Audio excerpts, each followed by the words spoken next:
We made some barbecue the other day, and we have this big chunk of meat that we have to do something with.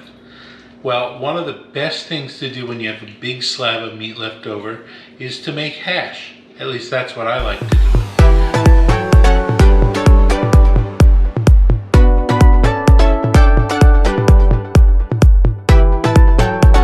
Now, hash it's a word that comes from the French word hacher, which means to chop.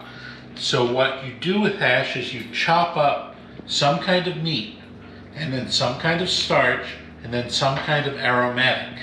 And what that means in our case is the meat is going to be our barbecue brisket. We're going to use some of that. We've got it sliced here, and we're going to chop it up into cubes. And then for the starch, we're using potatoes. But if you wanted, you could use sweet potatoes. You could use rice. Actually, fried rice is, I guess, a form of hash. But we're going to chop that into cubes. For our aromatics, we're going to use onions. You could use fennel, you could use garlic, whatever. And we're going to throw some spices in it. You cook it up in a pan, you fry it together, and it makes a great breakfast. You can have it with some eggs for breakfast, or you can have it for lunch or dinner. I like it for lunch. That's me. And so we're going to show you how to make a really simple, really great hash that you can make with any kind of meat you have. All right. So Young's going to start out by chopping up the potatoes into roughly 1-inch cubes. I like to leave the skin on the potatoes. I think it gives it more flavor that way, but some people prefer to peel the potatoes. We pre-cook these potatoes. You don't cook it to the point where you would if you were going to mash them, because you're going to fry this all up, and that's going to cook them a little bit more. So what you want to do is basically take the potatoes and cook them most of the way through. That's probably about 10 to 15 minutes in boiling water. And then you drain them, you cool them down, and you cut them into cubes. Cutting? Yep. And I'm going to cut potatoes and onions. And also I'm going to cut meat. You want it to be cut evenly because you want it to cook at roughly the same time. Kiker? Kiki. Kiki. Kiki. Good Kiki, good girl. Good girl. I would use about 4 tablespoons of oil. Hold on. You gotta be. Now you put the meat in the pan first because you want to get it a little browned. When the hash is done, you want the meat to be a little bit more browned.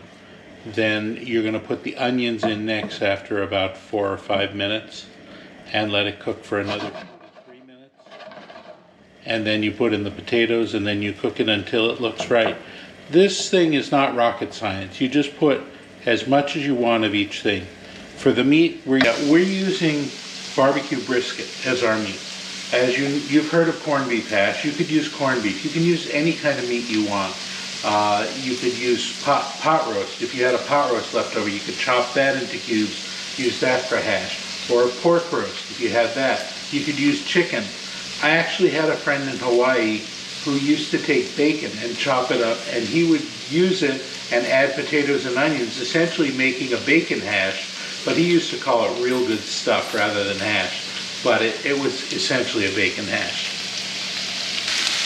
This is a good time to season it. You want to put in a pinch or 2 of salt. You do that to your taste. And put in a good pinch or 2 of pepper. But it is salt and pepper to taste. Now you can put any kind of seasonings you want. I like thyme. I'll also use paprika and red pepper. This is about a teaspoon of thyme. Red pepper definitely to taste. If you like things real spicy, put more. If you don't like it too spicy, put less. I've put in about somewhere between 1/4 and 1/2 teaspoon of that. And then paprika, I put in about a teaspoon of paprika.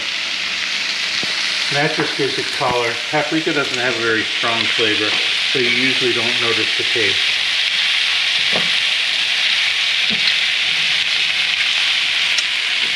Smells so good. Yeah. Now you see the onions have already picked up the color of the paprika and the red pepper. They're softening a little bit. So it's time to throw in the potatoes.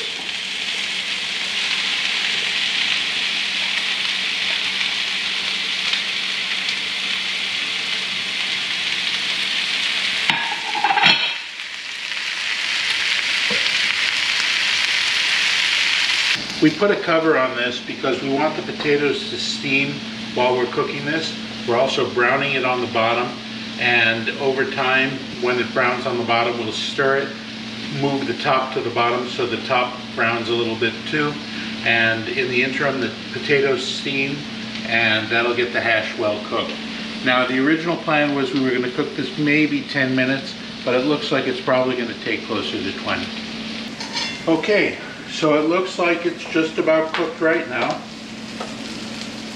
You can brown it as much as you want. I mean, sometimes I want it nice and dark brown on the bottom, but this is plenty.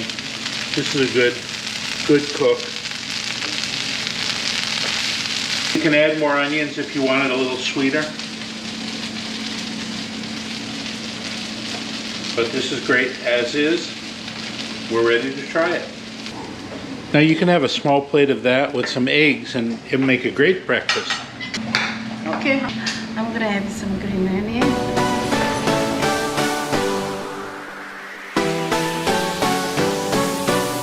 My hash, the ketchup, and splash of hot sauce. Mix it. I'll make my little plate.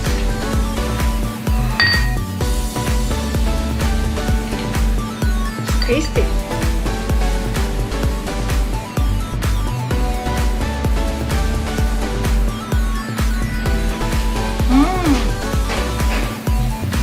It is really, really good. Perfectly cooked. Very tasty. Now, unlike Young, I like to eat my hash just plain, no ketchup, nothing else on it. It's got to taste good by itself. Ketchup is just, why bother? You know, but of course if you want to have it with an egg, that's always very good too.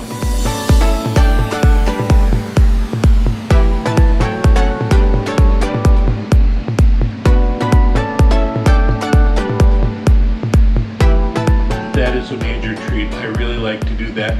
In fact, sometimes I look forward to making pot roast or steak or brisket or whatever, just so I can make hash the next day, because the hash is better than the main course itself.